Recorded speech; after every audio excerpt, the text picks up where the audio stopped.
All right, YouTube, TikTok, thank you for coming in tonight for tonight's live stream. It is Friday, January 21st, 2022. We're going to go into it. We have a market crash underway. Do not panic. Do not capitulate. Although they are taking us for a ride, no doubt. Let's get into it, okay? Thank you for coming in tonight. YouTube, appreciate all of you guys. TikTok, thank you, all the support. We just hit 16, almost at 17,000 subscribers. So if you have not hit that notification bell so you know when we're going live, make sure you tap that. Make sure you hit the thumbs up for me. I would greatly appreciate that. And let's get on into it. Today I dropped what I think is one of the most important videos that I've ever made in regards to the Algrand ICO and comparing it to the Ethereum ICO. So if you guys haven't checked that out, make sure you check that out because that was one of the most important videos I think I've ever made. It's the criteria that I think we can put any cryptocurrency to the test against with how they do their ICOs. It's going to be crucial. Gary Gensler, head of the SEC, says that every ICO is a securities offering, but he praises his good friend. I can't remember the founder or the creator of Algrand. I'll get his name here eventually, but he praises the founder and creator of Algrand for how they have basically done business and conducted their ICO.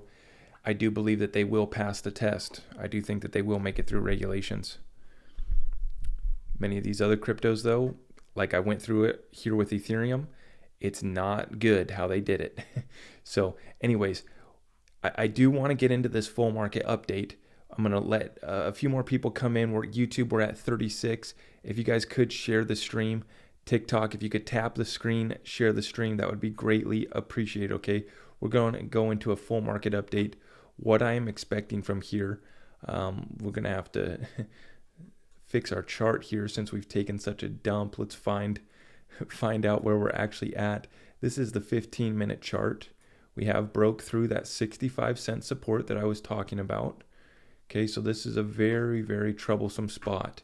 If we head on over to Bitcoin, we broke through the 40K, broke through the 37K, and Bitcoin is currently at 36.4 at the time of this recording. Very, very shaky spot.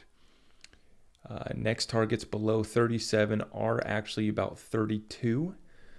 So we're hoping that we can bounce back up to 37. What was the daily close? The daily close must have came in at about 35. So very shaky spot here. We're going to hopefully recover back up, but we're going to be watching things closely here. Here's where I think the market's about to head though. Okay, let's get into it. Thank you for coming in. I will be taking your questions and we'll do Q&A here shortly. YouTube sound check. How's the sound coming through? If we got good sound, I will proceed. I will just want to double check here. If Russia invaded Ukraine, yeah, so I'm going to talk about that. Sylvia Macaulay is the founder of Algrand. Yes, thank you for reminding me. I know. I do have baby London here in my arms again. This is the only time I'm getting in my live streams is when I can just sit and hold the baby and have to stop working for a minute. Sounds good. Okay, let's roll. All right. This is what I want you guys to take away. You could listen to this and then dip from the stream. I want you to consider this though. First off, go watch my Algrand post on the ICO. That's one of the most important videos I've ever dropped. Second, this is what you need to consider. The narrative, the narrative, and I got quotations up, the narrative for why we're dumping right now is the fact that Russia is trying to ban all cryptos. Ban Bitcoin, ban all cryptos. This is why the market's dumping, or at least the narrative that they gave us. This is what I want you to consider. The market has dumped this much just on the rumor, just on the suggestion from the Central Bank of Russia that we should ban cryptos. Just on the rumor. They haven't even done it yet. So what's going to happen later this year, maybe over the next month or two, February, March, as we get all the other catalysts that I've been warning about playing out, what do you think is going to happen to the market then? Now, I'm not trying to scare you. I'm not trying to spread FUD. I'm trying to be real about the direction of the market. Now, short term, I do think we are actually going to bounce back up. I think that what has happened here is we liquidated all of the people that were heading long, getting ready for basically a push back up to the 46, 48K level for Bitcoin. A lot of people had started to turn bullish over the last week. They were getting excited again. And then we had this pullback here, and I believe that that was to wreck everyone who was going long. You have to remember, a lot of the movement that's happening is in regards to the leverage futures trading, all of the margin trading that happens in this space. So you're going to hear the other influencers have mentioned this, the max pain point being at 48,000. 48,000 is the price at when the most amount of people get wrecked and the exchanges make the most amount of money. So expect to push back up to that. The options expire on, the January 28th date, I believe. So look for that. Look for that push back up. I believe that what happened here is we wrecked everyone who was already starting to get excited and trying to catch that run up. They just dumped it on us. The problem being is that we did break through major supports. So if we don't recover back up in the next couple days, it's not looking good, guys. Not looking good. Bitcoin 83, but again. But what I want you guys to consider is that this is without any bans actually happening. This is without crypto regulations actually happening. This is without the Fed actually stopping tapering. This is without the Fed raising interest rates. The supply shortages, the supply chain issues are only getting worse. So where do you think this is going over the next few months?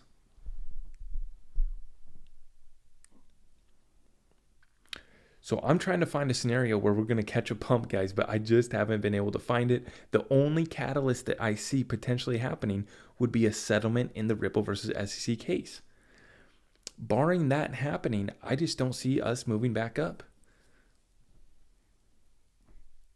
Just gives people more time to buy XRP, amen. And it's not just XRP. I'm looking to buy Algrand. After reviewing how they did their ICO, really impressed with Algrand, and I'm going to be adding them to my bag during this bear market. I will say this, though. I'm going to drop a little tip for you guys. I'm looking for all these coins that I'm trying to enter in. I'm looking for them to be down 50% from their all-time high from last year. So for Algrand, it stretched out to like $1.80. So I'm looking for Algrand to break below $1, heading back towards like 90 cents. That's my entry point on specifically Algrand. Not financial advice. And it's also not the end of the world if you buy now and we drop another 20, 30%. Because these are solid coins. I know. Okay. Yeah.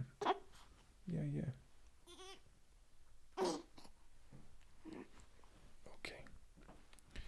So if you get caught holding this bag and we drop another 20, 30, even 50%, that's fine.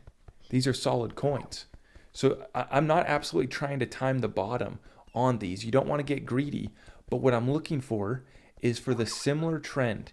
After every bull run is done, we drop about 50 to 90% for all of the cryptos. In this instance, we might not drop as much because we have institutional adoption already started, already underway.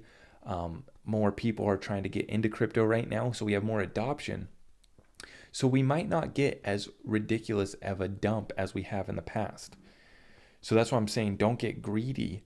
Once these coins have dropped 50%, that for me, that's what I'm going to be looking to enter. I'm not waiting for 90%, especially on these coins that are very solid. With Algorand, we just heard Anthony Scaramucci's dropping like a shit ton of money into Algorand. So that's what I mean. We can't get greedy. We can't wait for these cryptos to drop 90%. In this instance, this bear market that we are heading into, they might only do 40 to 50%. But as I was pointing out yesterday in the charts, XRP was already down 65%. At this point, it's probably down 70%. Without pulling up the measurement here, XRP is probably already down 70% from the all-time high it hit last year. Now, don't get greedy, okay? We're in it. This time it is different. However, I have been looking for a 50-90% correction. Now for Bitcoin, we probably are there.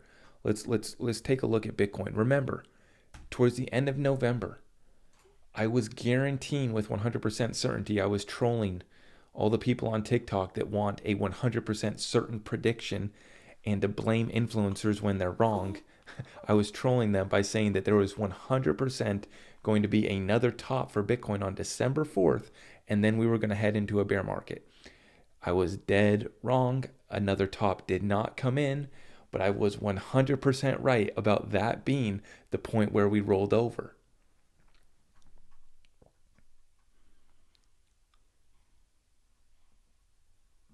So let's look. Okay, we need to go to the 4-hour chart. So let's zoom out here on the 4-hour chart. Let's see where we're at for Bitcoin. If we go November 10th was the top. Okay, towards the end of November. After that, I was telling you guys, December 4th. And here we are. Oh, my trading view is glitching out.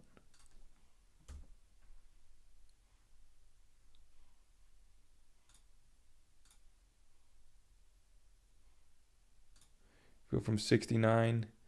Yeah, so we're at about a 48% drop right now. We just did about a 48. So nearly a 50% drop. Towards the end of November, I was calling out that date because the pattern that we'd been watching was the moon phase pattern. And I know it sounds ridiculous. I don't have my, let me pull up my indicators. Okay, my trading view is absolutely glitching out right now.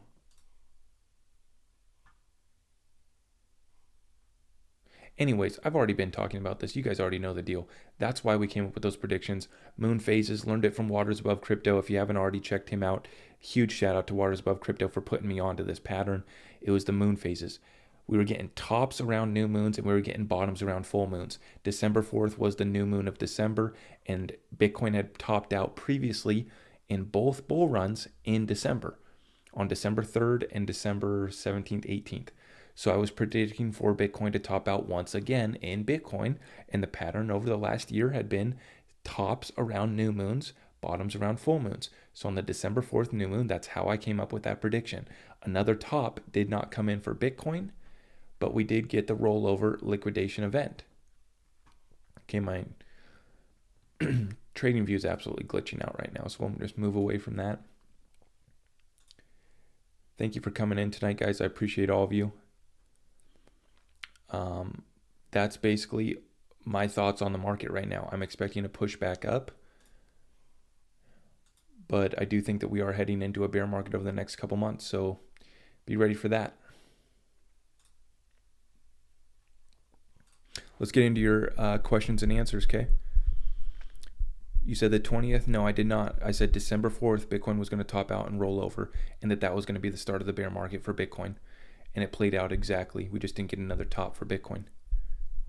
Is Algo a good investment? Yes, not financial advice, but I do think that Algo is solid. It's an ISO coin that did a proper ICO, so it passes the test for me. I don't own any Algrand at this point. People get it twisted, think that I like to pump my own bags. Absolutely not the case. Yeah, I own no Algrand at the time of this recording. I'm looking to buy some during the bear market. Let's go through these prices and I'll show you what I'm looking at. HBAR 2, I own no HBAR. It's solid technology. I'm looking for more partnerships, more adoptions. The people that are part of their governing council are cool, but tokenomics are not good for HBAR.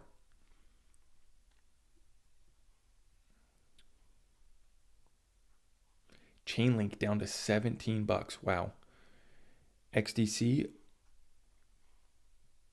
Algorand down at $1.03. Yep.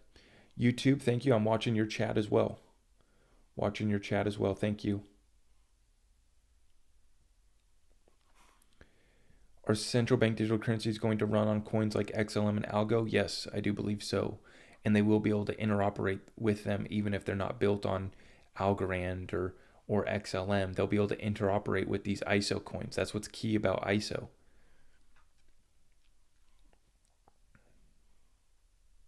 Yeah, a lot of these coins getting down to very attractive prices. I want to see, what did Stellar do last year, over the last year? What did it? So Stellar reached out to about 75 cents. So yeah, I mean, that's a pretty good drop, down to 20 cents. That's well over 50%. So for me, Stellars, these coins too, that didn't hit their previous all-time high of the last bull run, they've already been suppressed. So, I mean, not that they can't push them down further, but we've broken all major supports that we previously had for XLM at 20 cents. This is a major spot. We're in a major spot. This is a really dicey spot, guys. And heading into the weekend here, this will get shaky. This will get shaky for sure. What month will the bear market last? How long? How will XRP last? Well, this is interesting, guys, because remember, this is more than just crypto. Back in the 08 crisis, basically the recovery took a whole year. Recovery took a whole year back in the 08 financial crisis, and we're in the similar spot. This isn't just like the Bitcoin bull run of 2017 where we rolled over and start to have a correction in a few months. We have the total financial system, the total stock market, real estate, everything ready to burst, ready to fall over, ready to be reset. XRP store of value, XLM the currency. XRP is a reserve currency that's going to be as liquid as a G10 currency. XLM is meant for retail payments, micro payments.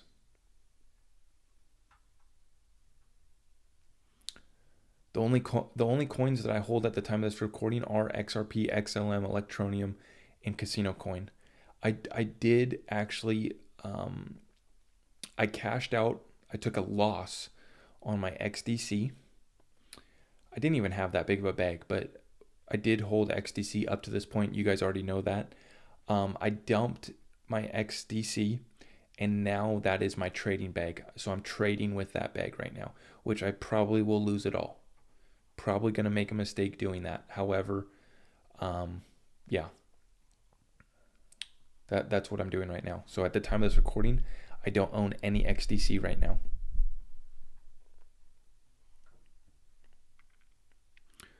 What's my thoughts on EQ? What do you mean EQ? Anyone get their solo? I don't know what the hell is going on with the Sologenic right now. It's only being dropped to Sologenic people that had Sologenic for the snapshot. Basically, everyone in my Discord is telling me that they received it, but they're all people that had Solo. Everyone like me who just had XRP, we have not received it yet. Look at this quant back down to 114. This is getting good, guys.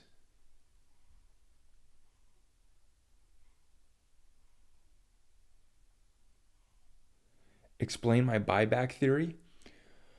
Well, the buyback would solve a debt crisis and a liquidity crisis for the Federal Reserve, so that's why they would actually consider it.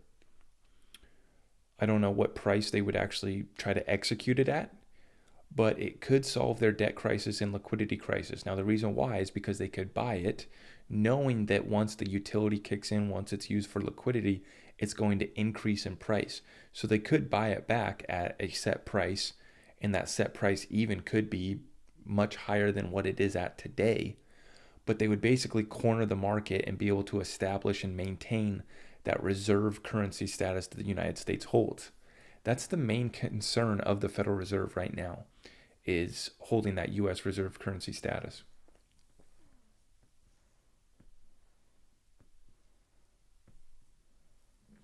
Would we be forced to sell? I don't know. I mean, my speculation I don't really think is any good on that, because who knows? They did it with gold. So I don't know. My feeling is that if they were going to try to do it, that they could just make the deal so damn lucrative for us XRP holders that most people would do it anyways.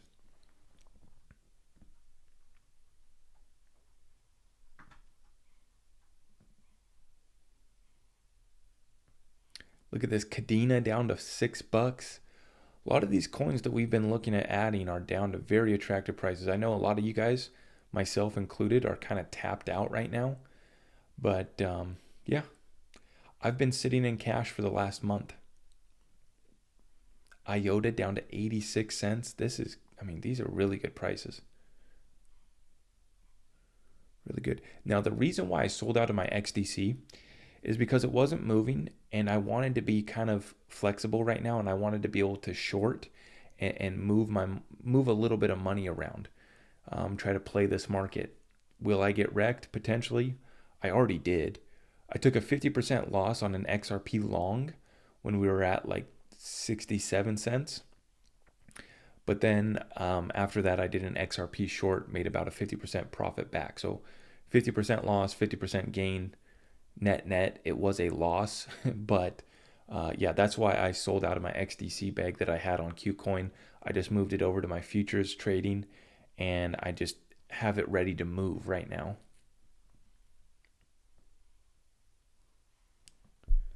Do I think that if we get clarity, scared money flows into XRP? Absolutely.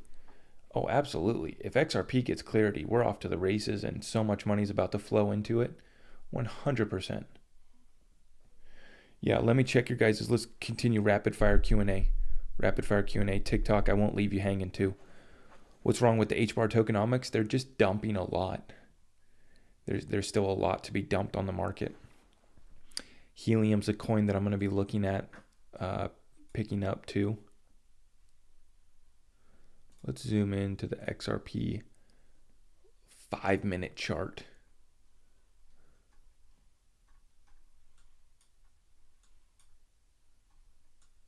Yeah, so I got wrecked because I was in an let me look at the chart. Yeah. Right in here somewhere, I entered an XRP long, and then this big candle that we had down is where I got wrecked at. So I took a fat loss there.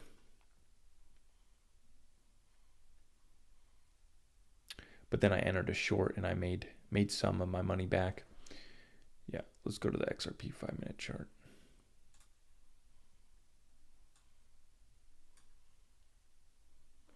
How far down am I looking for XRP to go? Well, if we don't hold 65, the next major support is 50 cents. So 50 cents could come through, but that's going to be pushing Bitcoin down to like below 30. If Bitcoin goes down to like 30, we're going to be at 50 cents for XRP.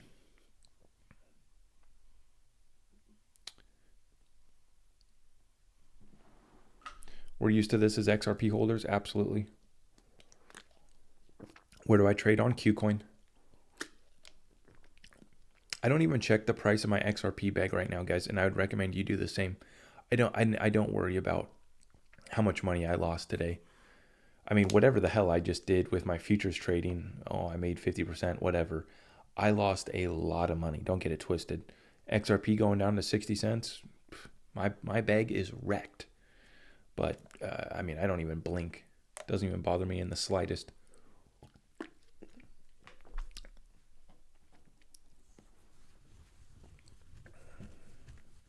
What is going on? The whole market is crashing.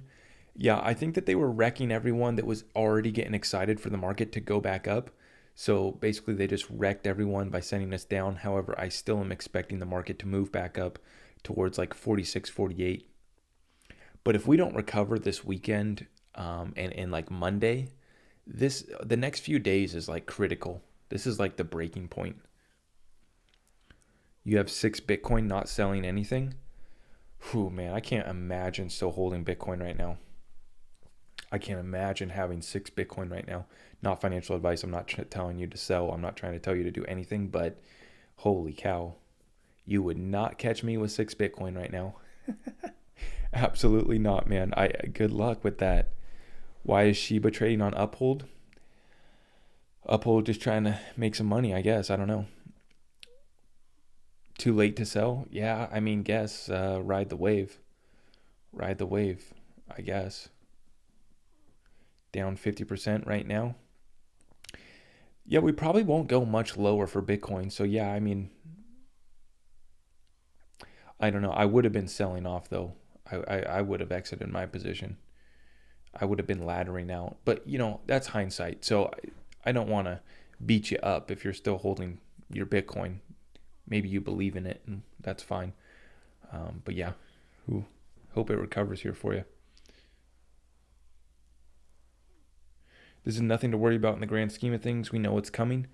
Yeah, I mean, if you're holding the assets that are going to run the new financial system, I think you're going to be faring well. On-chain metrics look really good, but the charts say otherwise. I'm lost. Yeah, I mean, on-chain metrics, I only put so much value on that. I really only put so much value on the on-chain metrics. MACD for Bitcoin says it's going a lot lower. Yeah. The good news is if you have 6 Bitcoin, what is that worth right now? That's worth about 200 grand. So at least you got a bag. That's something to be proud of. My stomach dropped when I saw Quant. Yeah, I know, guys. It's we took a beating today. Absolutely. Some say a Fed coin is inevitable. What does that mean for the quantum financial system and our plays? Well, our plays run the quantum financial system, and there's no central bank digital currency that takes away from the utility or use case of a lot of the coins that I talk about investing in. Any chance we go up before the XRP settlement? Yeah, I've always thought that if a settlement is about to come out, we will see a run up in XRP. That's kind of going to be the indicator for me. Insiders will get in on it. They'll get the tip that there's about to be a settlement, and we'll see a run up before the settlement announcement. Yeah. Now, I want you guys to remember, Russia just talked about banning Bitcoin. They didn't actually ban it. So when China actually banned Bitcoin back in May, the market took a dump. We're dumping right now just off the rumor. Just off the rumor.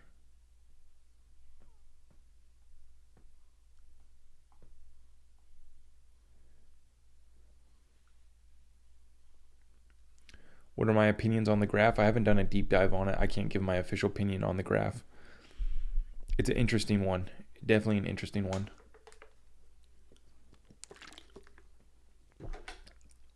Yeah, I mean, at the end of the day, guys, not a time to panic if you are investing into these solid utility coins. Absolutely. If you're holding Bitcoin or Ethereum, I'd be sweating. I'd be sweating. However, I do think that we're about to turn back up a little bit. I do think we're about to turn back up.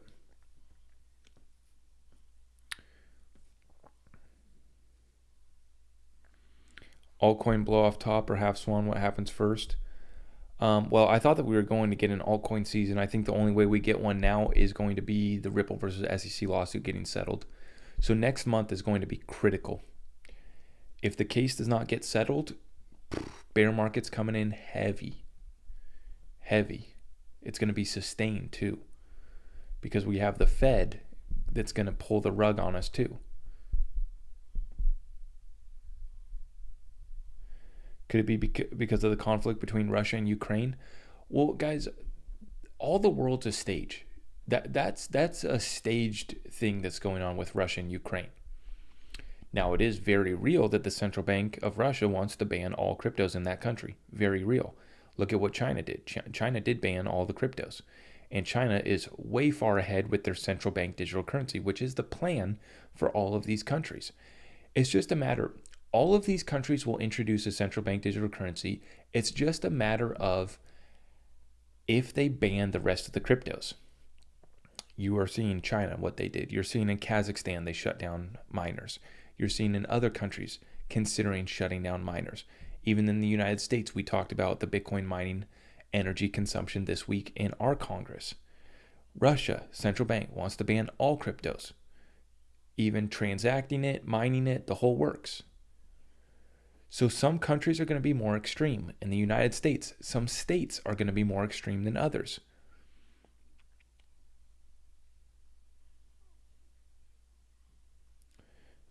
Crypto Richie says 20 to 30 cent XRP. Do you think it will dip that far? Anything is possible. If we don't get a settlement, if we head into a bear market, anything is possible. And I promise you, oh my God, I will be praising baby Jesus as I stash my bags flush, full, absolutely loaded down. If we go that low, guys, this is what I'm waiting for and why I'm sitting in cash right now. I'm trying to buy a house, so I don't really. My cash is supposed to be a down payment for a house, because as you guys know, I'm holding baby London right here. She's over 2 weeks old right now, so I need to buy a nice family house for her, and the wifey. But the problem is that I want to load up on all these cryptos. However, same thing with the real estate market. I actually don't think that we're going to get a very drastic crash, especially in single family residences, especially in the markets that haven't been the high flying cyclical markets.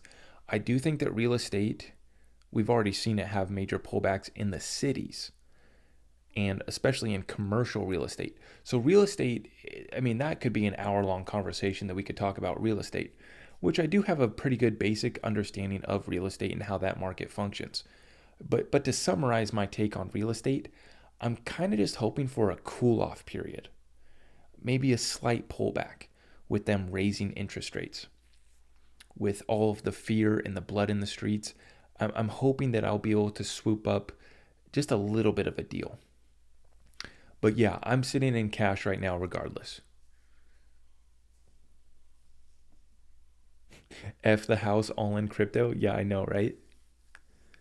Well, I'm really weighing my options because with what I would be able to buy, it's not going to get me shit here in Washington State.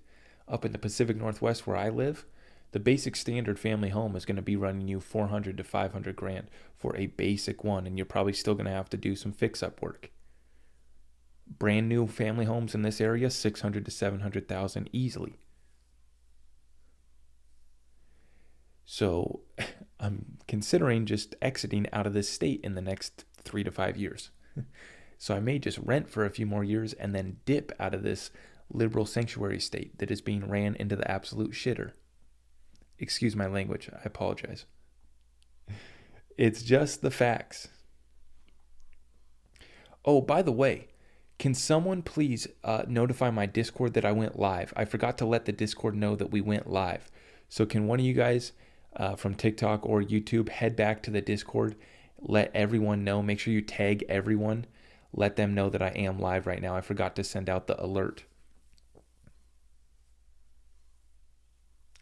Waste of powder, come to Idaho.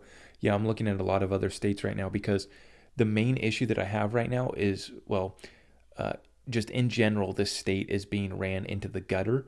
But the thing that's really bugging me is that Jay Inslee is trying to do an 8.7, it's nearly a 9% capital gains tax, which I have a major issue with. I am not going to be giving Jay 9% of my capital gains when I go to cash out my cryptocurrency.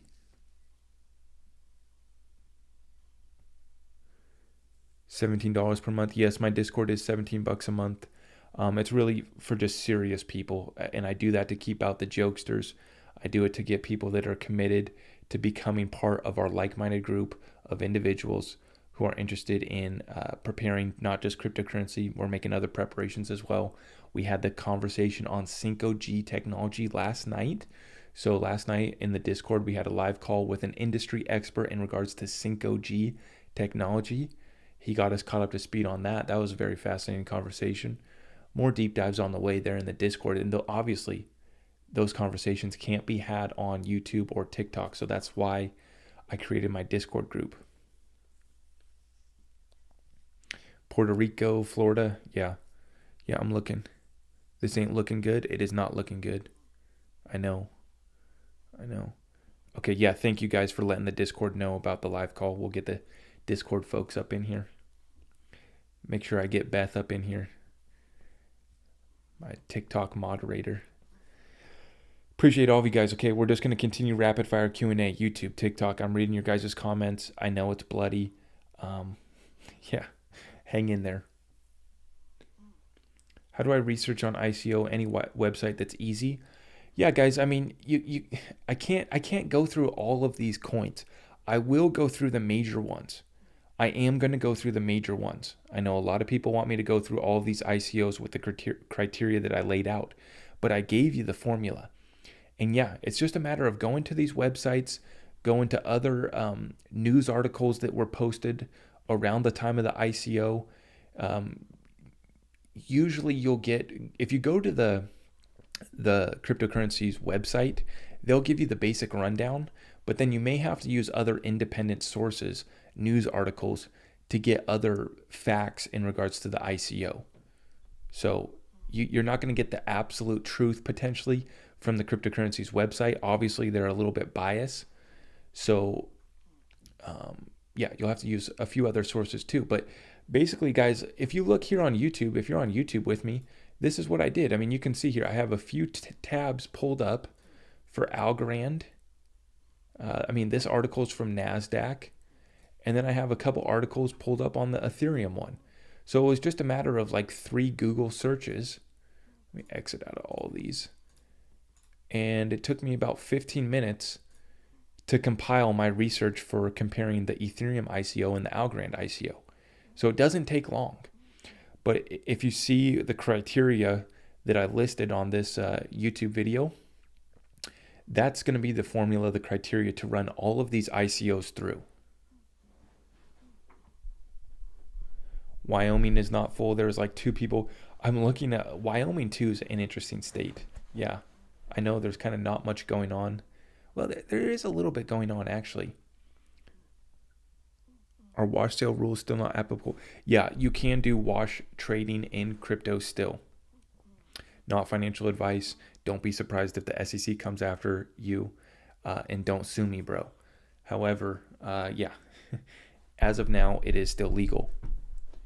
Now, I'll mirror this real quick. If you guys want to screenshot this, if you're on TikTok, you guys can screenshot this. YouTube, I will be updating my streaming. I just got my USB plug in here, so I'm going to be updating my streaming. So here soon, you'll be able to see my face on the YouTube streams. But for TikTok here, you guys can take a screenshot of this. Well, the criteria that we're running through, the max supply. And the reason why that matters is because you want to compare the max supply with the amount of pre-minting that they did. Or in the case of Ethereum, pre-mining, because it's mining proof of work. But with Algrand, it's basically a mint.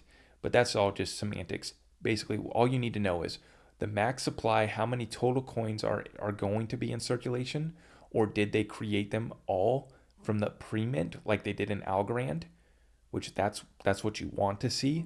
There's 10 billion total Algrand, and they minted all 10 billion from the very start. Then you want to go through the distribution. How were they distributed? What was the offer? With Ethereum, you got one Bitcoin got you 2,000 Ethereum. Did they do KYC AML? Did they offer it to US citizens? Here's why this matters. If they did ICO offerings and they allowed American citizens to participate, that puts them within the jurisdiction of the SEC. Remember, the SEC is there to protect investors, protect US citizens, investors. So that's why it matters if they did it with US citizens.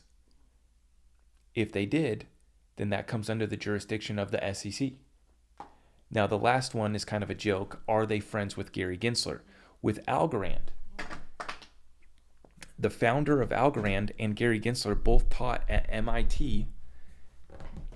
And you can pull up the clips of Gary Gensler praising the creator of Algrand.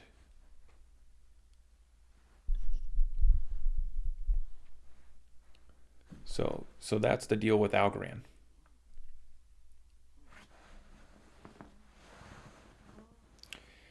Yeah, Algrand basically did their ICO as fair and transparent as could be done. Absolutely.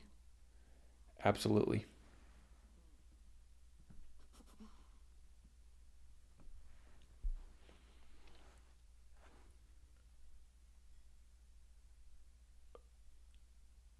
Okay, yep. I'm just reading through your guys' comments right now. Can you dumb this down for a newbie? Yeah, just make sure you hit that subscribe button, man, and I try to make this as simple as possible for you guys. If you guys haven't already, hit that notification bell so you know when I'm going live. The live streams is where I do all my Q&A.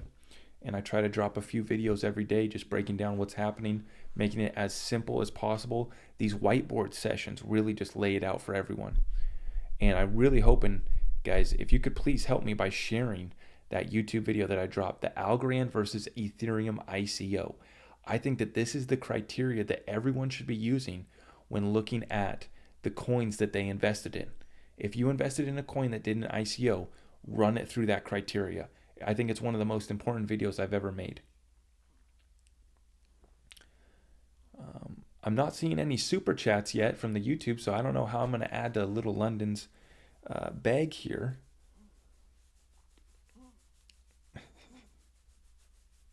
London's College Fund, aka Fat Bag of Crypto. Appreciate all of you guys for coming in tonight.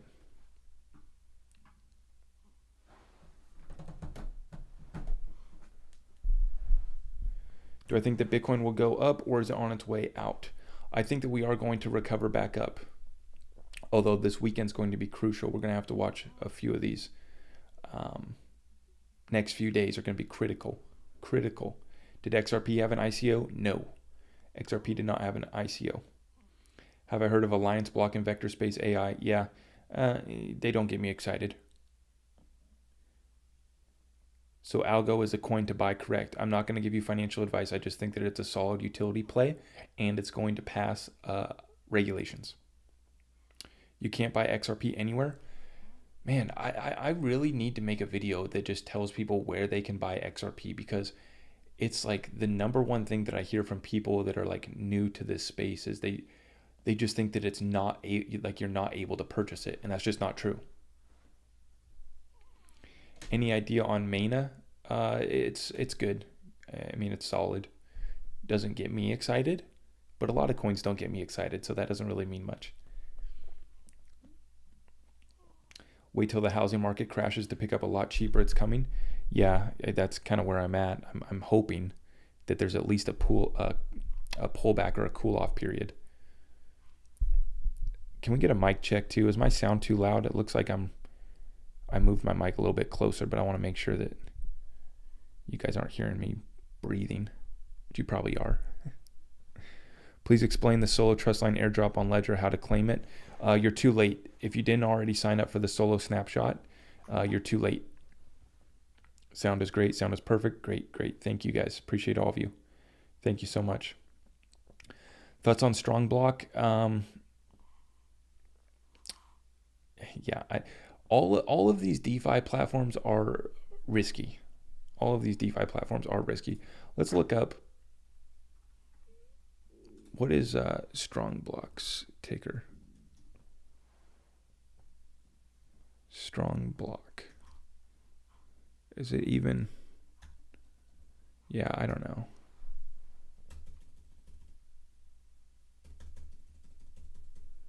Sound is good. Thank you for that super chat, Nicole. I appreciate you. Thank you for letting the Discord know that we are live. Appreciate all of you. Appreciate that 5 spot. Hey, that 5 spot can buy London a lot of crypto, London. We can get you like, how many XRP could we get for $5 right now? Almost 10 if we drop to 50 cents. If we drop to 50 cents, we can get 10 XRP, London. One day that'll be worth $100,000. Or if the Fed does the buyback at 37, well, what would that be? $370,000. Wow. What do you think about that, London? I use the XRP card. Yeah, I'm about to set up my Coinbase card so that I can earn XLM. That's what I'm about to do. Still haven't got my Solo yet. It appears to me that Solo is holding out on the XRP holders.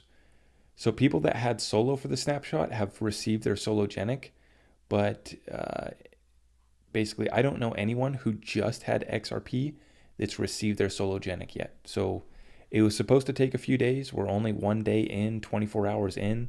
So I'm remaining patient. Sologenic has been holding 50 cents. Let's see where it's at now. Why not Global ID? Yeah, I probably will set that up on Uphold too. Yeah. This This year, I'm looking to get basically like my Coinbase card set up. I'll probably get the Uphold card set up. I'm looking to do more DeFi. I was trying to do Nexo Earn, but Nexo Earn is unavailable in my state, unfortunately. Coinbase card on a wait list, yeah. I'm trying to get my DeFi game up this year, but I'm not doing like these higher risk plays like Time Wonderland and VVS and all that nonsense. I'm not doing those. Is London named after the real life of Zach and Pharaoh? London is ready. Atom is an amazing coin. Yeah. Looks okay. So Solo's down to 48 cents right now. Okay, I gotta look this up. People keep mentioning this. Veritasium. Reggie holds the patent on DeFi. I keep on hearing this in my comment section that this guy Reggie holds the patent for DeFi. Okay, I need you to type that again. Veritasium.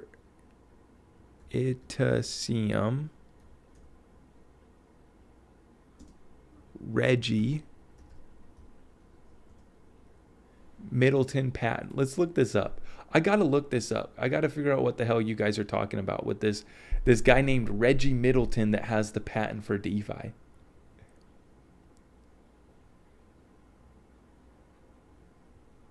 Why is the market crashing? Well, the narrative is that Russia's going to ban Bitcoin. That's why. Okay, here's his patent. This looks like a real patent. What's the deal with this thing, though?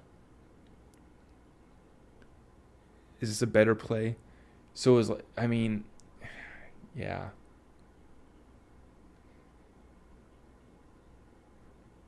Patents aren't really like the end all be all because you can still kind of copy or mimic the technology.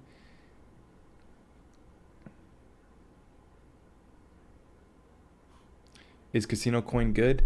I like it because it's built on the XRP ledger, but that doesn't really mean that it's that great. I do think that it'll pump when XRP does, though, so that's why I hold some. I wonder... Okay, we have a 6-minute video here. What's up, guys? I'm Nobody Special, and I'm the analyst. We are still in Denver after last night. We had a great time last night at the meetup with Ninja Nation, and I want to talk to you right now about a story I've seen come up a couple of times. I've had a couple of my viewers have asked me about this, and I did not have answers for them. This is about Veritasium and a guy named Reggie Middleton, and I keep hearing that name come up in the news. But I don't know much about that. What's up, Dennis? Beth with the finger heart. Yeah, so I think 4 out of my last 5 YouTube videos have been covering Veritasium, because I believe it might be the biggest story in all of blockchain, and it's not being covered too much, oddly enough. So, yeah, Reggie Middleton invented and patented peer-to-peer. Okay, hold up. We got a 589 super chat from CKG's cellmate. Enjoy your content, man. New to your channel. Wish I came across your channel earlier. Do you have any RSR? That looks another major coin that's overlooked. That's the reserve rights. I need to look into that. Let's look into that after we go through this. I appreciate that 589 spot. I appreciate that, brother. Thank you. Yeah, thank you for everyone who's joining in. We're trying to figure out this Reggie Middleton guy and the patent that he has on DeFi. Like this guy's saying, no one is talking about this in the crypto space, but I'm starting to see it in my comments here and there. So I've been meaning to look this up. He owns the patent on DeFi, apparently. Money to transfer on the blockchain, a subset of which is called DeFi, and the patents were filed before Ethereum was ever created and before 99% of all these blockchain companies were around. And so recently his patent got approved in America, you know, the world's #1 economy, and Japan. So the world's #3 economy has now recognized his patent. So it's a pretty big deal in my opinion. So he owns the patent, correct me if I'm wrong, on decentralized finance, or DeFi, which my understanding, DeFi is, I want you to think traditional banking system, loans, back trades back and forth, but conducted in blockchain. Yeah. Also, side note, I was actually thinking of doing a reaction video to John Deaton on John Deaton did an interview with oh my gosh, why can't I think? Charles Gasparino and Eleanor Terrett, the two people, the Fox Business contributors that have been covering the XRP case. He did a Zoom call, like a 30-minute Zoom call. So after I do this, I think I'm actually going to react to that, and I'm planning on doing more reaction videos too. But yeah, I want to go check that out, see what the latest is from John Deaton.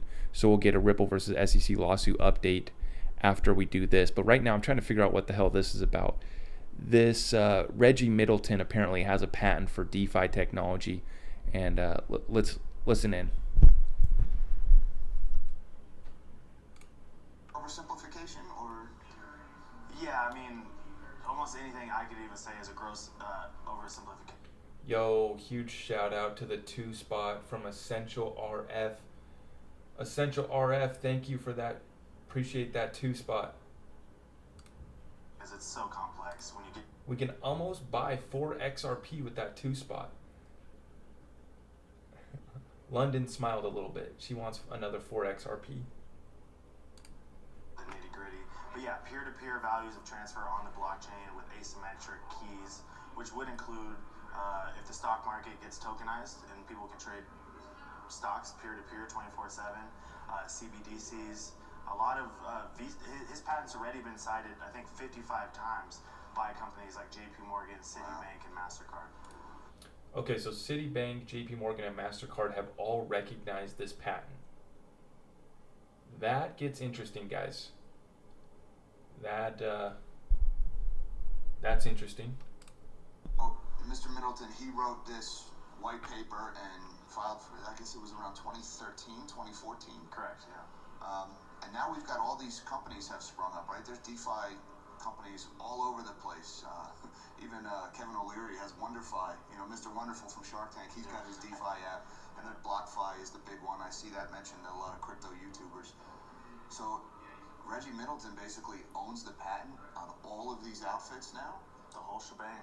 And it sounds like it's really up to him and his attorneys what comes out of that. Yeah, it might be a fight. Hopefully, you know, from what he says, he doesn't want to fight. He doesn't want to go to litigation. He just wants, you know, his fair share. So hopefully it works out in a peaceful manner. Huh. Okay, well, that's interesting. I'll actually have to follow up on that, and I'll let you guys know. But that's good. It sounds like he wants to be peaceful and maybe just get a cut. So, interesting. I will follow up on that.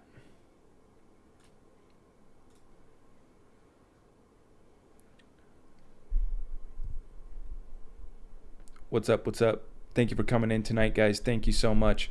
Are we in a bear market? Yeah, pretty much. That doesn't mean, though, that we're not going to recover towards the end of this month. I want you guys to look out for that. But in my opinion, we still are in a bear market. I want to show you guys this, the bubble phase chart. I want to show you guys this. I'm going to drop a video on this here shortly on YouTube. Open this thing up. Why? No. That's not what I want. Okay. How do I do this?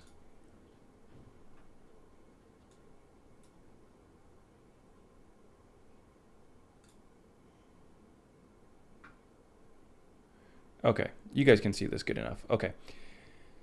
This is the stages in a bubble, and essentially we have a bubble every 4 years with the Bitcoin bull cycle. That's what's happening right now. So we had it in 2013, we had it in 2017. I'm going to be dropping a video here where I can really explain this for you guys. That's not what I wanted to do. But right here would be the November top that came in for Bitcoin. Right here. Right? So then we roll over at the very top of the bubble. We have people saying that it's a new paradigm. Now, what did we hear this time around? Oh, this time it's different. It's a super cycle, bro. Bitcoin's not done. Bitcoin's going to 100K, bro. 200K Bitcoin, bro. a new paradigm. Well, then we roll over, and then we're in the phase of denial. And that is where we are in right now. And I believe that right now we are in this bull trap. Okay, then we will recover. I do think that we are going to have a little bit of a turn up towards the end of this month, and then maybe into the beginning of February. But this right here is all denial. All denial. Then we have a bull trap right here, wick down to 35, right? And then we're going to bounce back up maybe to 46, 48. Maybe even we push towards 50 one more time. And then we finally roll over. And then it'll be absolute fear by February, March timeframe. Then capitulation. Then regulations drop. But I believe that we have rolled over. I mean, basically here, it doesn't matter how this plays out. We are on the way down. We just might temporarily get a push up. I mean, God willing, we'll get a push up in a slight alt season, hopefully. I think that maybe you could see if we get a settlement in the Ripple versus SEC case, that could be the push up, the quote unquote return to normal before we roll over.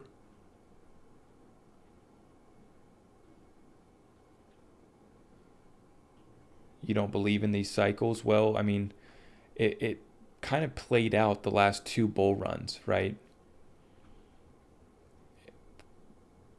So, yeah, we are, I do believe that we have entered the blow-off phase. The blow-off phase, a lot of people in denial, currently in a bull trap. We catch one more little pump, so we go back up to like the max pain price point of 46, 48K. And maybe make one more push towards 50. Even if XRP gets clarity, Ripple versus SEC case gets settled, that's not the green light for the rest of the space. So we could get another push up. We could get another altcoin season, an initial pump. But then we have regulations right around the corner. We have the Fed tapering, ending. We have the interest rates coming in. All bear market catalysts. Russia banning crypto. Kazakhstan shutting off miners. Europe considering banning Bitcoin. United States talking about Bitcoin energy consumption. A lot of catalysts that can continue to bring this thing down. So I'm going to drop a more well put together video on this, but this is kind of where I think we're at. We're in the denial phase, bull trap. Okay.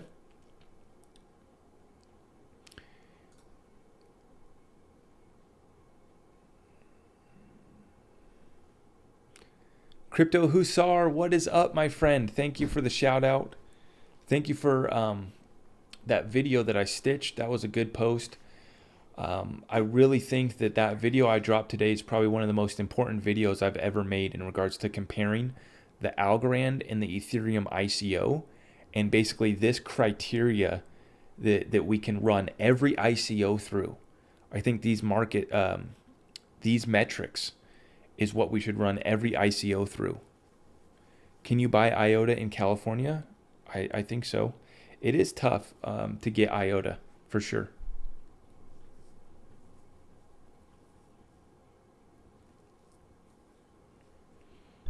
I got people trying to ban Bitcoin in the YouTube chat. Yeah, Ugly Crypto, that's my guy. Anthony, I appreciate all of the DeFi knowledge that you've been dropping in the Discord, man. Really appreciate that. We were really lacking in the DeFi category. But now we have Anthony and we have other people that are kind of getting caught up to speed. I was thinking, I need to get one of these degenerate kids in here that just lives and breathes pancake swap to sushi swap to bullshit swap to Time Wonderland, so that we can get the lowdown from some degenerate that just lives and breathes degenerate DeFi gambling. But I appreciate you helping us out, Anthony. Thank you.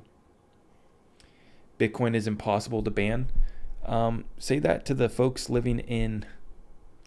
I'm not even going to name the country because I don't want to get in trouble with TikTok. But yeah, say that to the folks over in the same country that owns TikTok.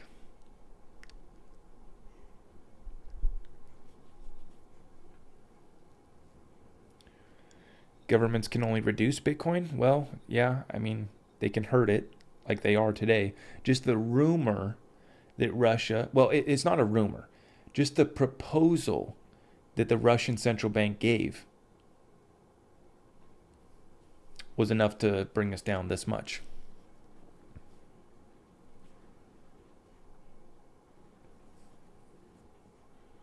Think about what happens if Russia actually does ban Bitcoin, what that is going to do. When they can't control it, they ban it. Yep. Russia's more totalitarian as well, so I wouldn't be surprised to see them ban it.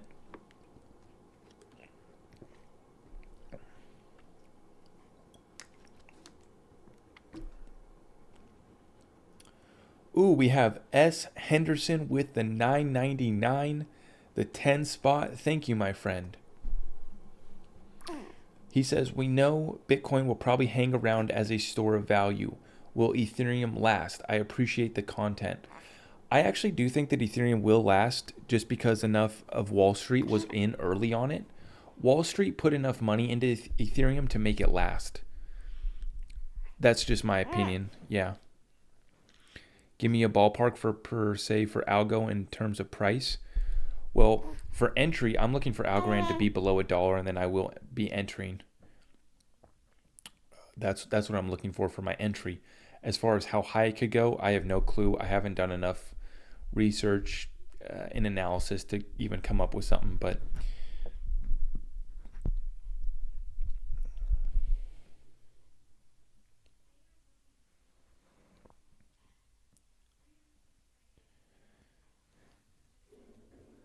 will I buy Phantom? No.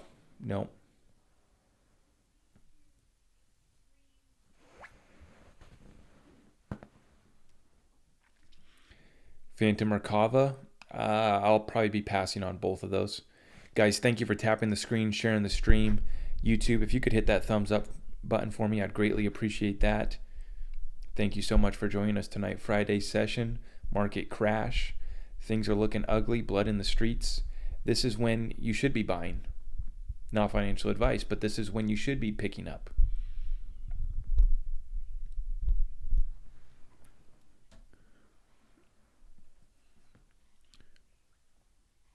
You think the XRP will pump the next few months pending on the outcome of the SEC?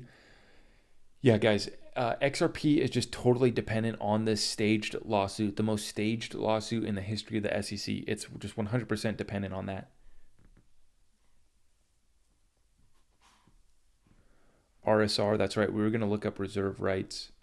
I know you guys have been talking about that one.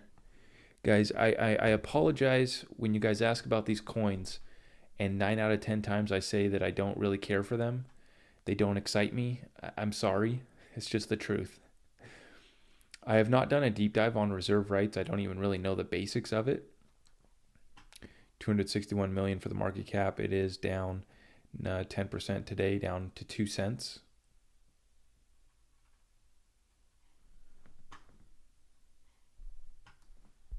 It's a dual token stablecoin that was launched in May 2019 following a successful initial exchange offering on the Huobi Prime platform. So it's a stablecoin which is backed by a basket of assets managed by smart contracts. The second token is the reserve rights token, which is used to keep the RSV stable at its $1 price target through a system of arbitrage opportunities. That's interesting.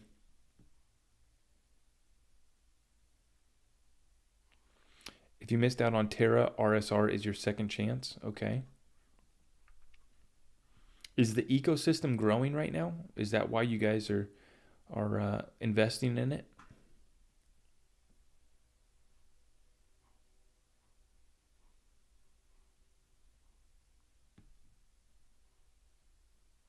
Why don't we hear about the XRP lawsuit on any of the news channels or in the newspapers trying to cover it up?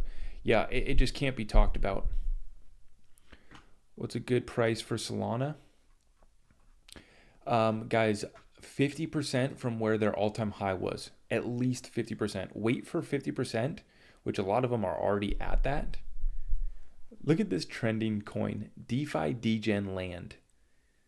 Mars Floki Inu. Taboo token. Spooky Shiba. Regulations are coming. The crypto purge is coming.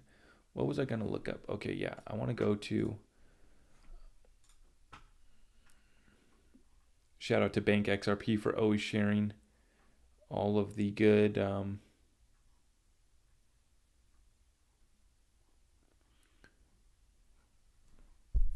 all of the good information. Yeah, okay. I'm going to pull this up. We're going to react to this Twitter live that Charles Gasparino did with John Deaton. Full volume.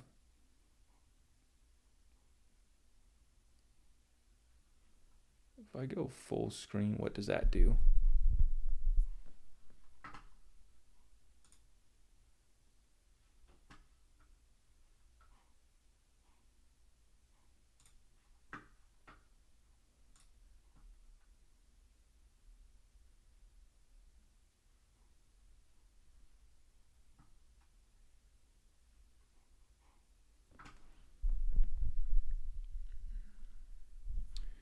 If you want to see info on the XRP case, check out Legal Briefs. Yeah, shout out to Jeremy Hogan. Good guy.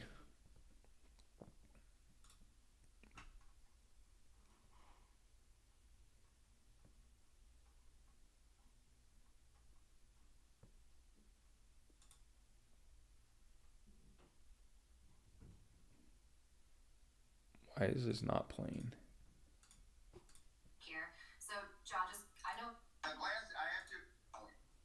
Okay, guys, so for those of you who don't know, Charles Gasparino, Fox Business contributor, Eleanor Terrett, Fox Business, John Deaton, the lawyer who took a stand for us U.S. citizens in the class action lawsuit. And actually, more than United States citizens have actually joined that lawsuit.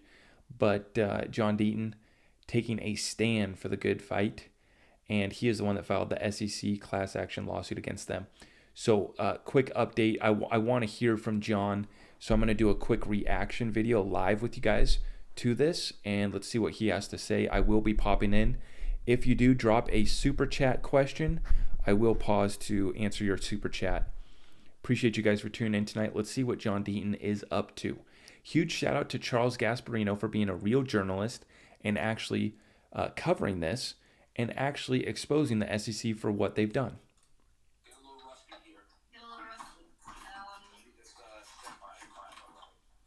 Crypto Friday, back on track. Crypto Friday, yes. Now, John, is Ellie more appropriately named Crypto Gal or Crypto Girl or Crypto Lady? Oh, that's a good question. I think, you got Supergirl, so maybe go with Crypto Girl, unless that's, what do you think? And I like to trademark glasses. That's very, very crypto-y. YouTube, can you guys give me a sound check? How's that sound coming through on this? I like Crypto Girl. My friend told me Crypto Lady sounds like I'm old. So. All right. Don't want that.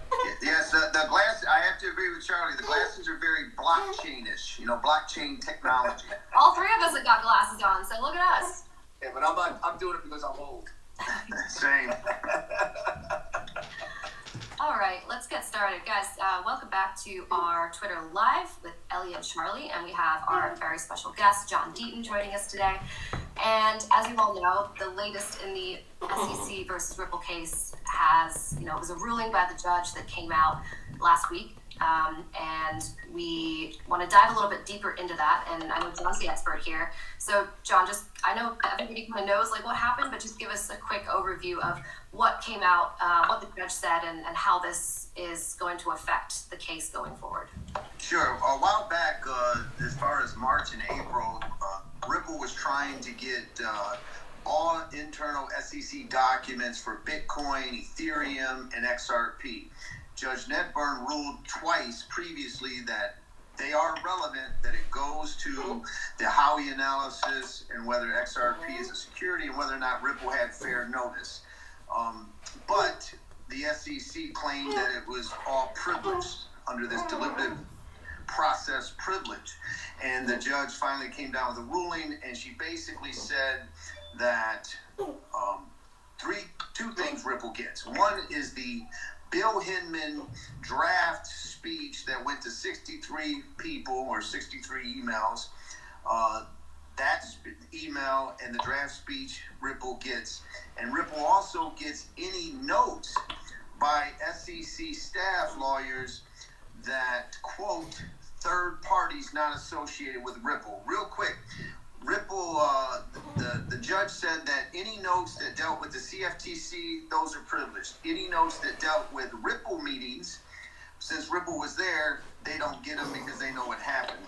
But notes related to meetings of third parties not related to Ripple are relevant and can be produced to Ripple, although the SEC might be able to invoke attorney-client privilege. Why is that important? A lot of people are not paying attention to that ruling because who are those third parties? Those third parties are Joe Lubin, Consensus, Andreessen Horowitz, and so the Ripple will be able to get, if the SEC lawyer said, Joe Lubin said ABC, they get that. If the lawyer said Joe Lubin said ABC, and I think this means then the SEC can still redact the mental impressions of the SEC staff. And so that's basically the ruling in a nutshell. So would So you say this- is open? Sorry. Let me just make the point. I mean, part of Ripple's case is not just that XRP is not a security. Part of its case is literally an explosive charge that the SEC tilted the scales in favor of its competitors, and those same SEC people who did that, Jay Clayton, Bill Hinman, etc., knew they were going into private practice at some point, and then started going into private practice with Ethereum and maybe something with the Bitcoin blockchain. I don't know, but. And by the way, they denied this. We should point out, confluence does not mean it's real. Just because two things happen at the same time does not necessarily mean that that there's it doesn't mean there's a conspiracy here. But it is a pretty explosive charge, and we should point out I was talking to a fairly significant lawyer yesterday. And I was asking him about this, and he tells me that the firms that are involved in this are pretty big. I mean, Debevoise Plimpton on for Ripple, Cleary Gottlieb is another one. They got Mary Jo White, they got Gornfest. I mean, Ripple really lawyered up on this, and it's going to be kind of an interesting battle. Are you ready for a booby? Do you think this is a win for Ripple, John? Do you think it's kind of an even playing ground now? Because I know there were some things that you were comfortable with. So what would you say is All right. that one? I would say that the answer really depends on what's in there, right? So if for example, if in those notes XRP is mentioned, then that could be something significant. Was it mentioned? Was there a comparison by these Ether investors? Did they throw XRP underneath us while trying to get the free pass for Ether? That could be significant. At the email chain with the speech, is there any comment by someone that identifies, did that speech get to someone else? We have video of Joe Lubin where it is 2 or 3 weeks before the Hinman speech, and he says things that appear in the Hinman speech. Is there any evidence that a non-SEC person tied to Ether got their hands on that speech? Well, let me ask you this. That's interesting. But didn't Ellie? What did you report about Hinman's speech? That some outside player had believed that they helped shape it. I mean, what was? Now, Hinman denies that, obviously, but what did you report that his speech was influenced heavily by one of the major law firms or something?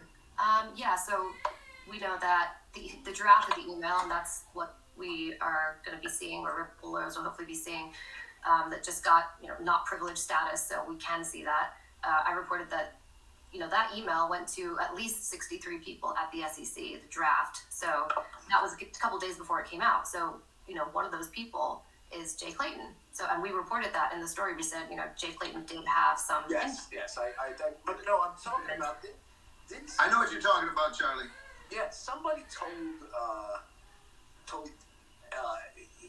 told Ellie that an outside lawyer took some credit for the speech. It's on Crypto Law's video library. The attorney's name is Lowell Ness. Yeah, that's it. And he worked for Perkins Coie, or he does work for Perkins Coie, and he gave a chat that was videotaped, and he said, quote, the Hinman speech tracked my memo pretty significantly. In other words, that's that memo that was written trying to give a safe harbor or how they would analyze digital assets. And now let's just play. I'm going to play little devil's advocate to be sure. Fair, because Bill Hinman, he's a nice guy. Just let's be fair. When regulators formulate sort of opinions, they actually go out to the business and talk to people. I mean that makes 100%. That makes sense. 100%. It's not illegal. It's actually quite smart thing to do. The fact is that this is a nascent industry that I don't remember Bill Hinman doing any. I looked at the deals he did over the years. These were basically tech deals and things like that. He wasn't, his business background was not heavily involved in crypto, at least initially. So it makes sense that he's a little bit like searching for answers here, and I don't think it's fair to immediately cast him as corrupt, which a lot of people do, based on that. Again, this is a complicated situation, and but there is something known as regulatory capture, where you got people that are in business and in government, and it goes back and forth, and that is not quite a illegality, but it does influence. And if you have the two major players, YouTube, TikTok, we are back. Sorry about that. Thank you for bearing with me. Beautiful London Monroe. Had to go take a break from the stream. Appreciate all of you guys for bearing with me. We are back, and we will finish up this. We got a little bit left here to go. We're going to react to John Deaton's latest interview with Charles Gasparino and Eleanor Terrett, getting the update on the lawsuit, watching the markets crash, having a good Friday night. I appreciate all of you guys. Thank you for tuning in. Being a big influence, the notion that you might go work for them someday is not a crazy thing. And that regulatory capture could show up in regulation. We'll, if you guys drop any super chat questions, I will get those answered right away for you. Well, it's not an absurd thing to say that. No, I understand you, but here's the quandary, is that the SEC, in my opinion, they've kind of thrown Hinman under the bus because they got him to sign the affidavit that said the speech was just his personal opinion, and they've denounced it as SEC declaration. So, Charlie, here's the problem. If you didn't intend the speech to be guidance to the market from the SEC, then why are you gratuitously giving a speech that gives Ether free pass while your law firm is a member of the Enterprise Ethereum Alliance, and then you go work for those same investors? You know what? Problem. Okay, I agree. But here's one thing I'll tell you. Gary Gensler gave some speech that you wouldn't care about yesterday or 2 days ago about his regulatory agenda. Briefly, 300,000 feet talked about crypto. So, like I said, didn't mention this case at all. He started out the speech saying, I just want everybody to know, this is my opinion. This does not represent the opinion of the SEC. Okay, that was a couple days ago. That is pretty standard. It's stupid, and here's why it's stupid. Because if you got a top guy at the SEC, and Bill Hinman was a top guy, and clearly Gary Gensler is the top guy, and they're giving their opinion, it does have an impact on policy. Well, that's their opinion. Like, they're giving their opinion. I don't know why they keep saying that. This is my opinion, purely my opinion, not the SEC's, even though I pull all the strings. I mean, well, how fucking dumb is that? I'm sorry. I mean, excuse my French, and they do Yo, Charlie's a real one. He's out here dropping F-bombs. all the time, and as they do it, they also tell 1,000 people at the commission or whatever, dozens of people at the commission to weigh in on it and tell me what you think. Am I stepping over the line? I mean, this is how crazy it is. I mean, it's just, I think it'll be interesting to see how the judge digests that whole "this is my opinion" thing, because it's not just him, and it's all these guys. They've been doing it for years, and it's malarkey because it is their opinion, I'm sure. But if you're the second most powerful person in crypto at the SEC, it has an impact. Well, listen. I think there's a huge difference if Charlie Gasparino says, "Hey, this is my personal opinion." Yeah, I'm not a regulator. I'm just sort of right. Not the opinion of Fox Business. But if you're the chairman of the SEC, you may give that disclaimer, but in essence, you know that the market is looking to it as guidance. Right. And listen, it's like the head of the one thing about Fox Business and Fox. This is really decentralized. There are a lot of opinions here. If the woman Suzanne Scott, who runs Fox News, and my boss Lauren Pedersen came out and said, "This is my opinion, not of Fox Business and Fox News," they would be right, because it's just the way this place works. We all have different opinions. I have a different opinion than Cavuto. Cavuto has a different opinion than Sean Hannity or Tucker Carlson. Ellie has a different opinion than me. No one's telling us to have the same opinions. It's different in a regulatory agency, okay? Not that you can't have different opinions, but generally regulatory agencies speak with one voice, particularly in the public. That's why Bill Hinman asked Jay Clayton to review his speech. There's an approach. Regulatory bodies are not decentralized. They are the utmost of centralization. And I think that it'll be interesting to see how the judge views that sort of jargon that the SEC keeps throwing out there on all their policies, not just this. John, I have a quick question from a viewer, actually. They want to know, do you know what day those documents have to be turned over by the SEC?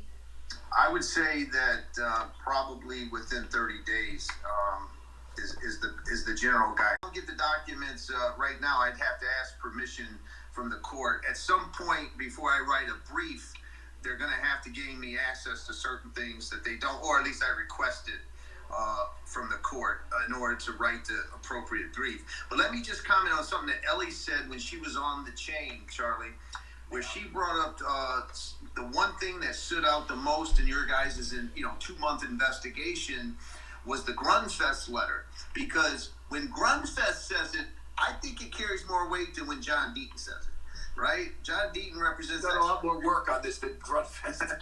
But what I'm saying is when Grunfest says never in the history of the SEC has there been a mass exodus of the very personnel behind pushing the lawsuit, and he said that raises obvious concerns. You had Hinman gone, Clayton gone, Director of Enforcement gone, Director of Trading and Markets gone. That's a lot of people. Yeah, I know. I know that is a damning statement to make, and and I can't imagine Grunfest, knowing like his position. He used to work at the SEC. He's a very respected legal academic. I can't imagine that Grunfest did that lightly. I will say this though, again, in the interest of being fair. You have a business that, Bitcoin is off now, crypto's getting crushed now, we should point out different circumstances. But at the beginning of 2020, 2021, it was rocking, okay? Every major Wall Street firm, every major law firm was getting in big time. They were, as one person called it, balls deep, okay? Now, you would expect, if you're like a top guy, a top regulatory official going into the private sector, which they all did, and they all do, that you would be playing ball and making money from the top players of that booming business. And the top players of that business, after that lawsuit, was clearly Ethereum and the other one, the blockchain, the Bitcoin blockchain. But clearly Ethereum, because they were doing so much business. They were doing, listen, I'm not an expert. Calling out the Ethereum free pass.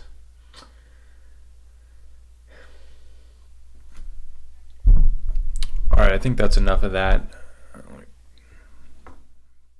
Sorry, guys, let me tone down the mic there. I think we should be good for the mic check now. That's enough from that. Shout out to John Deaton.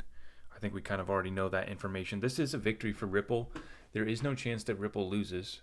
So, I mean, like I said, worst case scenario, they get a slap on the wrist, fine. But that's all we're looking at, really. That is the potential worst case scenario.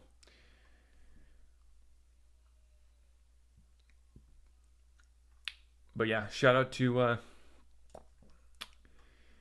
John Deaton for getting the word out there. Charles Gasparino for giving him the time. If XRP is classified as a security, what is its future? It can't be classified as a security. It was already classified as a digital currency in an earlier lawsuit with FinCEN. Shout out to our boy Quincy.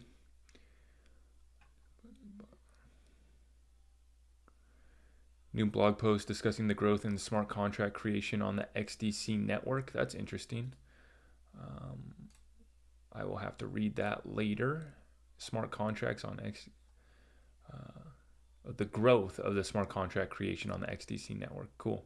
I'll have to check that out later.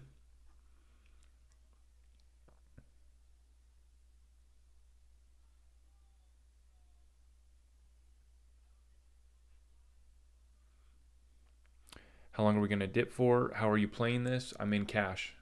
I'm not selling off any of the positions that I have.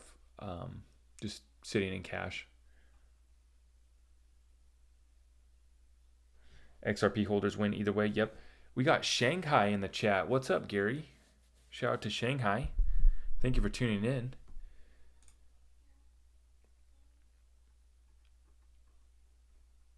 Are you even able to own crypto over there, Gary? Shanghai?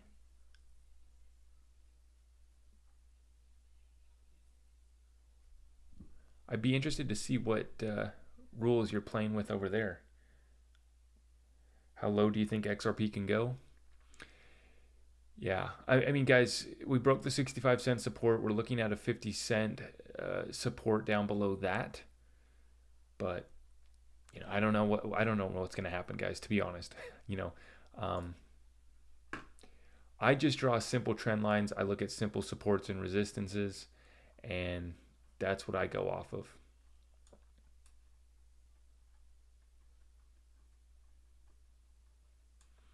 We broke through the 76-cent support, and you can see what happened here. Broke down, broke through our 65-cent previous support. We're zoomed in on the 5-minute. Let me zoom out our chart.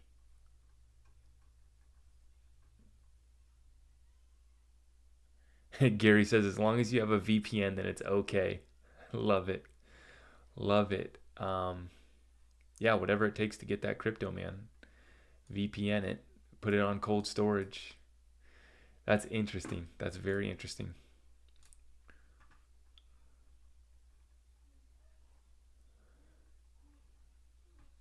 So if we take a quick measurement, actually, go right here.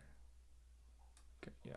Okay, so let's measure down from the all-time high of $1.96 for XRP down to where we're at now. We're at a 68%, nearly 70% dip.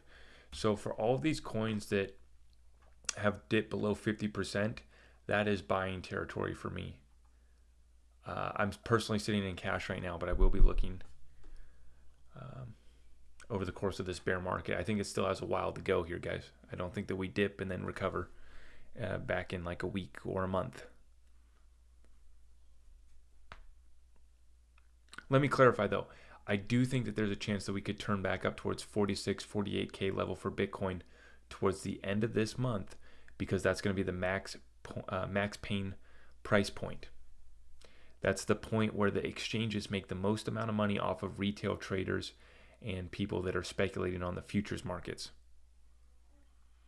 Sitting in cash, meaning that means I'm literally sitting in cash, as in USD in my bank account. No stable coins.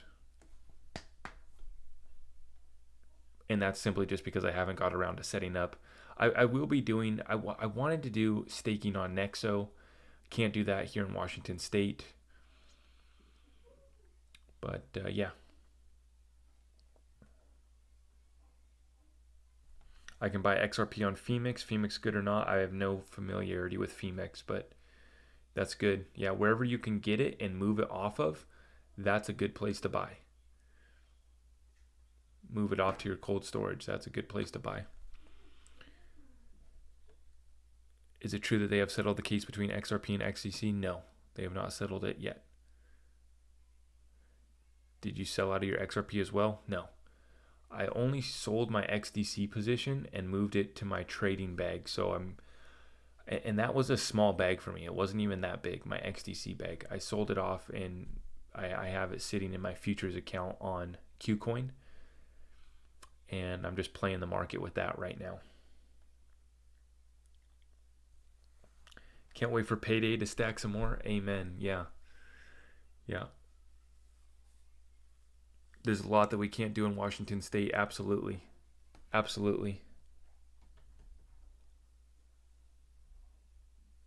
Yeah, this is a bad state for trading, for sure. Very limited options. Let's pull up some of these other charts, see where Filecoin's at. We've been watching that one.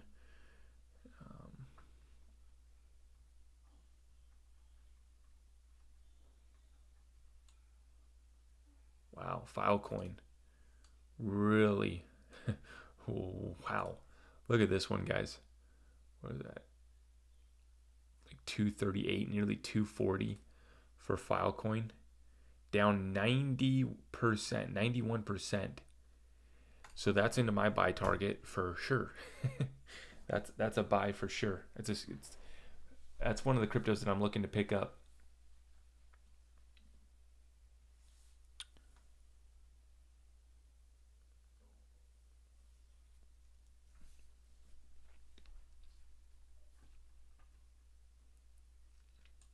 So basically in every bear market, we dip 50 to 90%.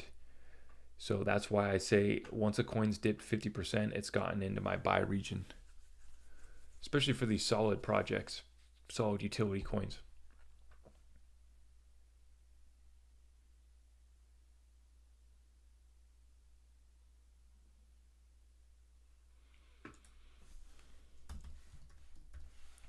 Let's look at our Algo. What do I think about, like, oh my gosh, you guys just want all the signals right now, don't you? This is what always happens when the market tanks. Everyone wants the signals. Guys, I don't have signals for you. I'm not a TA guy. I can pull up the most simple trend lines and supports and resistances that you guys could find as well. I'm sorry, I don't have the signals for you. XRP's support from down below here is 50 cents.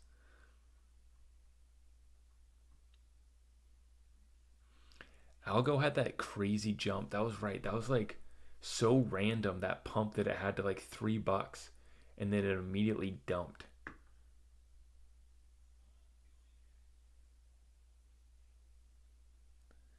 The Zoom wallet is asking for a $10 XRP deposit. Yeah, every XRP wallet requires a minimum of 10 XRP now. The minimum used to be 20, but they've dropped it to 10.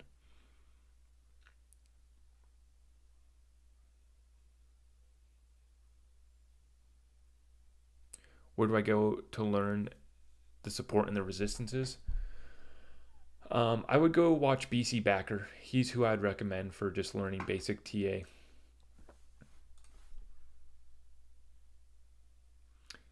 Yeah, I mean, Algrand, though, I wouldn't even include this wick. Because that was within like 1 hour that it pumped to $3. So like on this one, I would just pull up the 1 hour chart. See on the...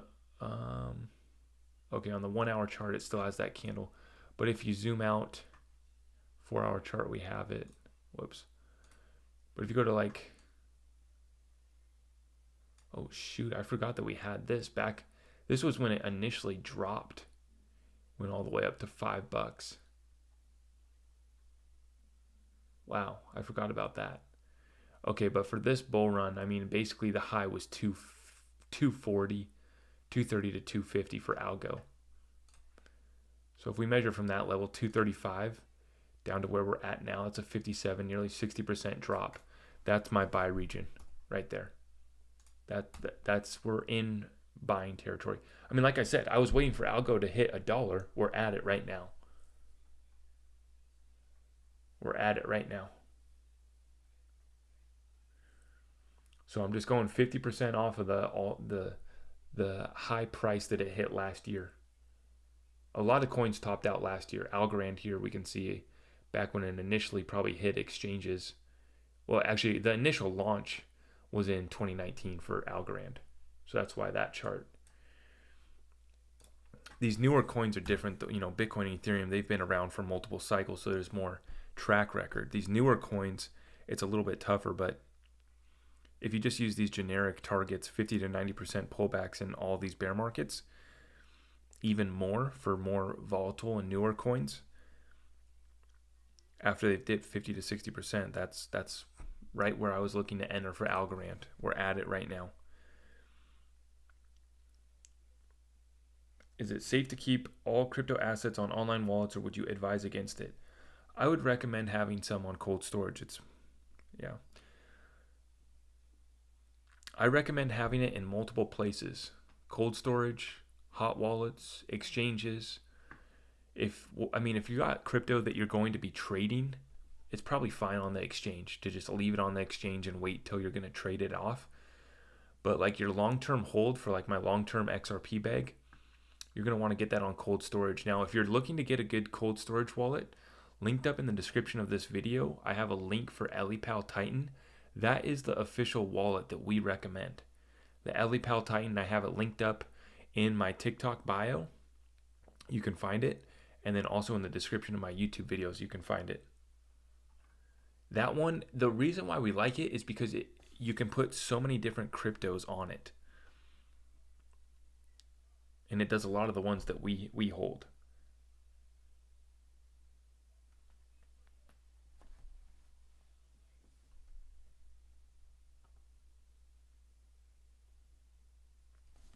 Not a ledger. Yeah, ledgers are all right. There's just a few other cryptos that the LiPal does that the ledger doesn't. So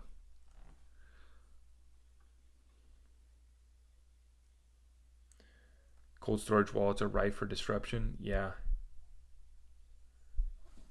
all of my long terms are on my Titan. Exactly. Yeah, that's what I do. Will they ship to Shanghai?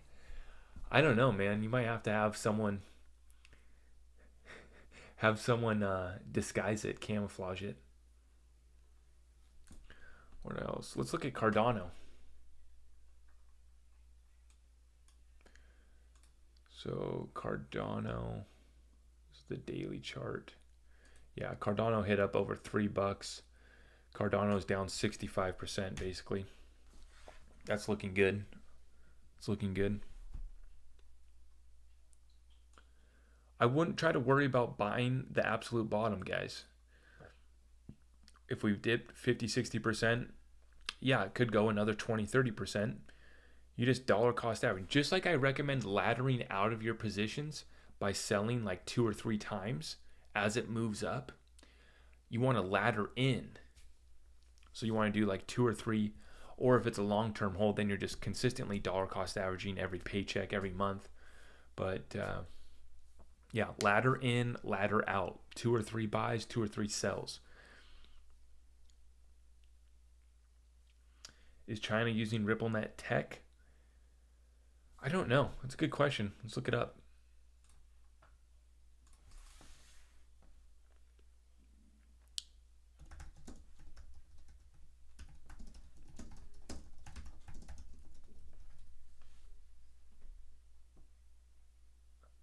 Major Chinese payment provider Lian joins RippleNet.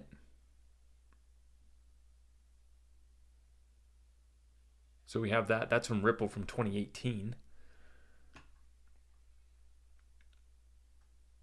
They're in Hong Kong though. They're in Hong Kong.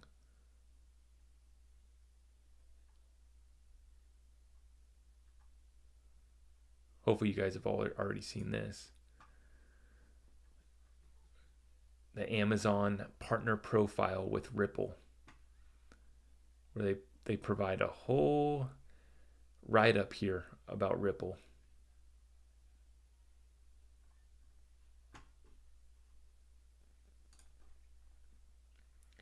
Alipay is using it now? Okay. Yeah, we know that they've already gone very cashless over in this country for sure. For sure. They're probably like fully cashless, damn near.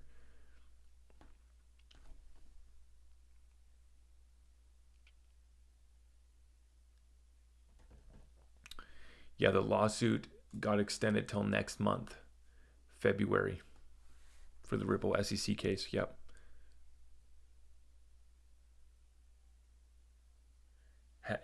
Gary says he hasn't seen any cash, any paper money over in Shanghai for 2 years now. Yeah, exactly. The events of 2020 really pushed that and ramped that up, accelerated that. API 3 is pumping again. The Chainlink killer. What is that, Mentalec? Let's check it out. API 3. The Chainlink killer. Oh shit, it's up 50% today.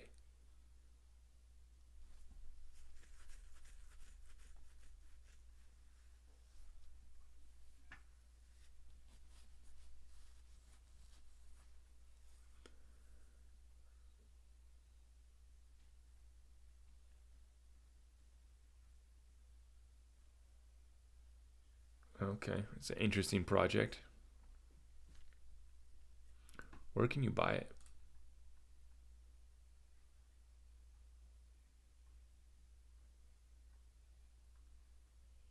Oh, you can buy it on Coinbase? Really? Oh, wow. I wonder, can I pull up the chart here? API 3. Let's do, okay, this is the daily chart. API 3. It looks like it just came out last year, right? Just came out. Wow, it's broke out. It definitely broke out.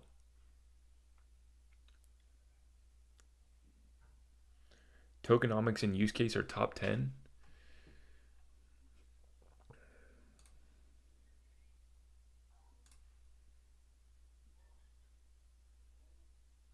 Yeah, it had dropped about 60%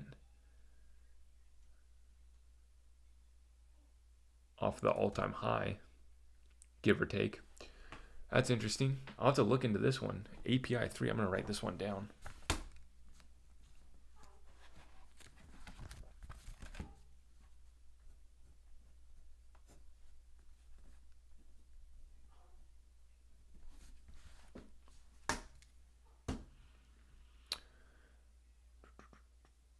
Can governments take cryptos from companies like Ledger or your LiPal, Titan in a state of emergency, global financial crash to save a country from debt, etc.? Sorry if that's a dumb question. Well, that's kind of the whole point. If they're not tapped into the internet, then they should be protected. Your crypto should be protected.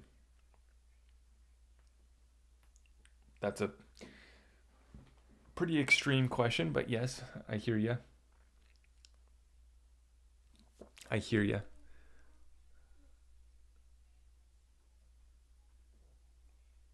They also could just physically show up at your door and say, hey, hand us the cold wallet. So there's that too. The Chainlink killer. What's Chainlink? Chainlink's got up to like $50. That's right. God, these coins are just so far down from their all-time high. 67% for Chainlink. Just getting hammered. Going broke out here. How are you liking the dad life? I like it a lot. Bitcoin prediction. It's going to turn up towards the end of the month, but we are in a bear market. For those of you watching on YouTube, we are right here in the denial bull trap phase. I expect us to get maybe some sort of return to normal pump where we start to think, okay, no, don't worry, guys. It's not a bear market yet. But I do believe that we have entered the blow off phase. We are trending down.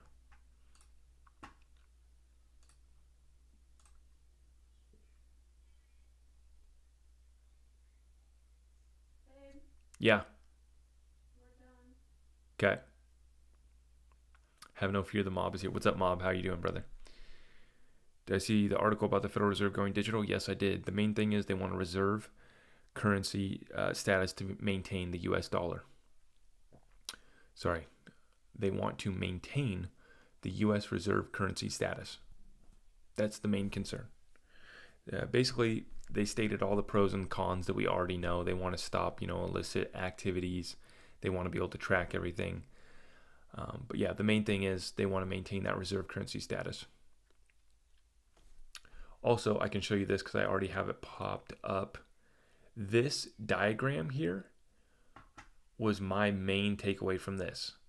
So they show this payment transaction, and they show the front end, the consumer facing, and they show the back end, right? Payment, clearing, and settlement. And they specifically say Federal Reserve and private sector providers.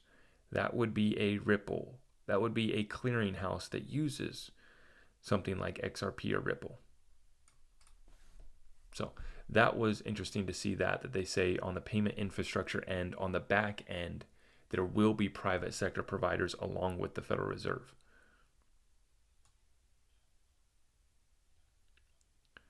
Right there.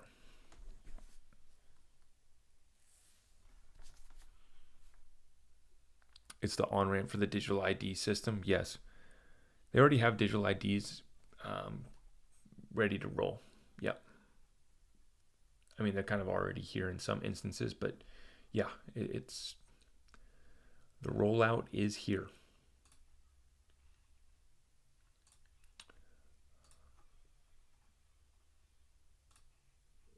Let's get one last look at XRP before I wrap this up.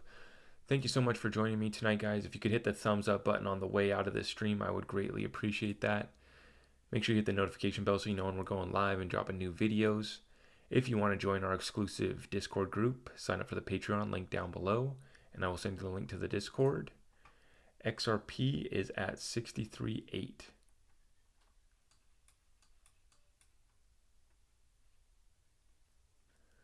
So to finish this one off, XRP, all of the major coins have broken through the supports that we had. So we're hanging on for dear life. Hanging on for dear life right now. Yeah, if you guys can make sure you hit that subscribe on the way out if you haven't already. Notification bell so you know when we're going live. If you want to join the Discord, it is linked up down below. We have merchandise available as well. If you want to get the LI Titan wallet, linked up down below as well. My take on IOTA, it's big fan of it. Big fan. Thank you so much for coming in tonight. Okay, we will be dropping some more videos tomorrow, so make sure you're ready for that. Appreciate you guys. Thank you so much. Thank you so much for coming in.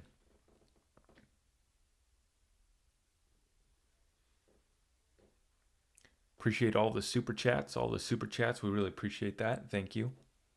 All the gifts on TikTok. Thank you. You guys have a fantastic evening watching your portfolio drop. I'm right there with you.